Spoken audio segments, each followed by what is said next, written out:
Hi, everybody. All right. Today we're going to do two chapters because they're short. So we're going to do chapter 20 and 21 from Wayside School Gets a Little Stranger. And I'm coming to you live from Eliza Dubuc's bedroom. You can see your name right there. And I've got Eliza and Emma. Ta-da! Jazz hands. And you also have Benny Mm-hmm. and Piper. We have Benny and Piper. They're napping right there, little puppies. There's Piper. I want my snuggly bear. Piper's right here in her little pink dress. This is Come here. Say hi. You can be Hold on. I got it. There's Piper. She's got a little dress on. Oh, and there's Benny. No, I didn't show Benny. There's little Benny. Hi, Benny. Hi, All right. All right, so we are cuddled up. We're going to read two chapters. It's thunderstorming outside. Very badly. So we're just hanging out, being comfy today, and reading books. I can't move my knee because Piper's laying on it. Oh, my goodness. So we're reading books today. Yay. All right, chapter 20, elevators. What do you think this chapter is going to be about? Elevators. Elevators. Mr. Kidswatter's voice came over the loudspeaker. Good morning, boys and girls. There was the usual pause. I have a very important announcement, said Mr. K.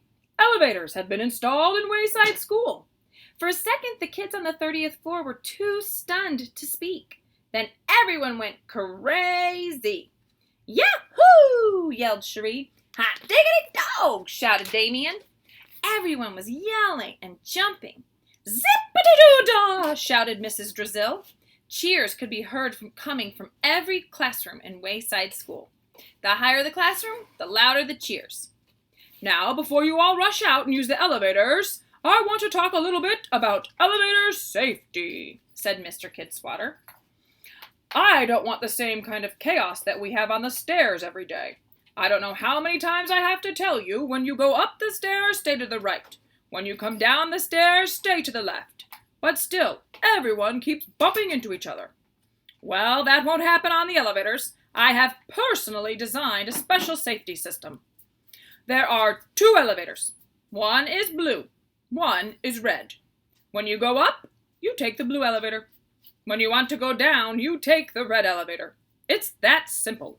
It can't go wrong. The blue one only goes up, and the red one only goes down. By the way, has anyone seen my coffee pot? And so at last, Wayside School got elevators, a blue one and a red one. They each worked perfectly one time, and then they never could be used again. I know Why? I know Why couldn't they be used again?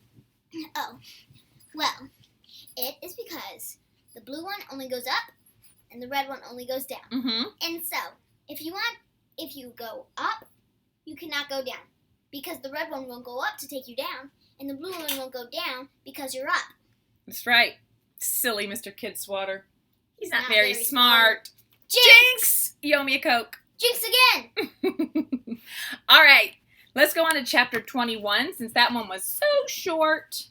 And this one's called Open Wide. Look at that picture. Haven't heard that one. That's scary. We haven't heard that one. Look at the picture. What do you guys think this chapter's going to be about?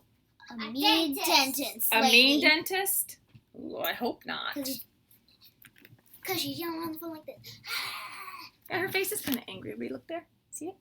Maybe she's nice, but she's mad. I hope she's nice. Let's read, find out. Chapter 21, Open Wide. The good news. Jason got to leave school early. Yes. The bad news? He left school early because he had a dentist appointment. I'll never eat candy again, he promised the tooth god as he headed down the stairs. And I'll brush my teeth after every meal, I promise. Even if it's just a snack. I'll bring my toothbrush to school. Just please, please don't let her find any cavities. I've heard that song before, answered a voice inside his head. Every time you go to the dentist, it's the same thing. But then a week later, you're eating candy and forgetting to brush your teeth. This time, I really mean it, Jason promised. Too late, said the voice inside Jason's head. An hour later, Jason was lying on his back in the dentist chair. Open wide, said the dentist. His dentist's name was Dr. Payne. She had long fingers and even longer fingernails. Jason opened his big mouth. He had the second biggest mouth in his class. Wider, said Dr. Payne. Jason stretched his mouth until his cheeks hurt. That's good, said Dr. Payne. Now, just a little bit wider. The veins in Jason's neck bulged out as he stretched his mouth even wider. His eyes watered. His throat was dry. Okay, just hold it like that, said Dr. Payne. She turned on the sucking machine and put a tube inside Jason's mouth. The machine made a gagging noise as it sucked out his last drop of moisture. As Dr. Payne poked around at his teeth, she said, tsk, tsk, and oh my, several times. So, how do you like school? She asked. Ha ha ha, said Jason. What grade are you in? Ha ha ha, said Jason.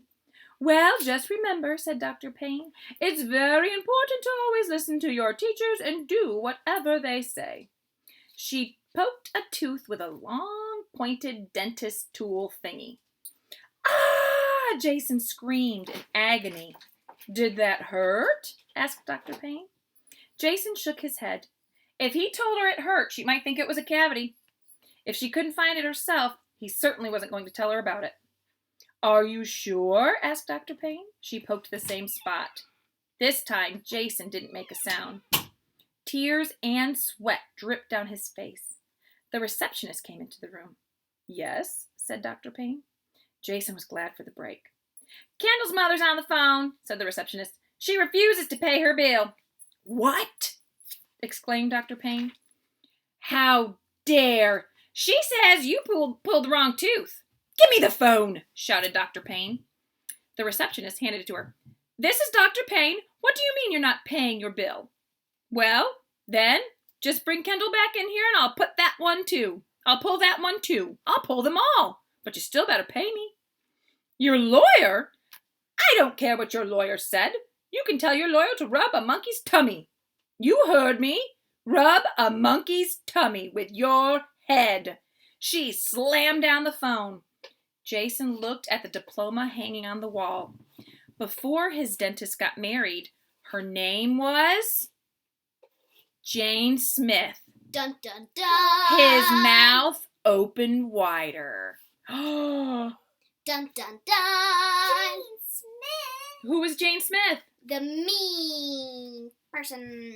And what? How did we learn about Jane Smith? Oh, because in the chapter The Blue Notebook, BB opened the book up and there was a note from Jane Smith like saying, "Hey, lizard face." That's right. And she told her to what? What did Jane Smith write in her story, Eliza? What did she tell her to do?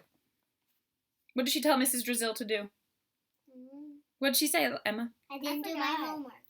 Go rub a monkey's tummy with your head. And she's still saying it. And what, Eliza, she also said what? You were right. I'm sorry I cut you off. She also said what? I didn't do my homework. Come tell it to everybody. I didn't do my homework. And she wasn't going to do it, right? And she hadn't done her last 12 homework assignments. And she called Mrs. Drizzle a lizard face. A lizard face? That's not very nice, is it? Mm-mm. All right. Stay tuned till next time. Bye.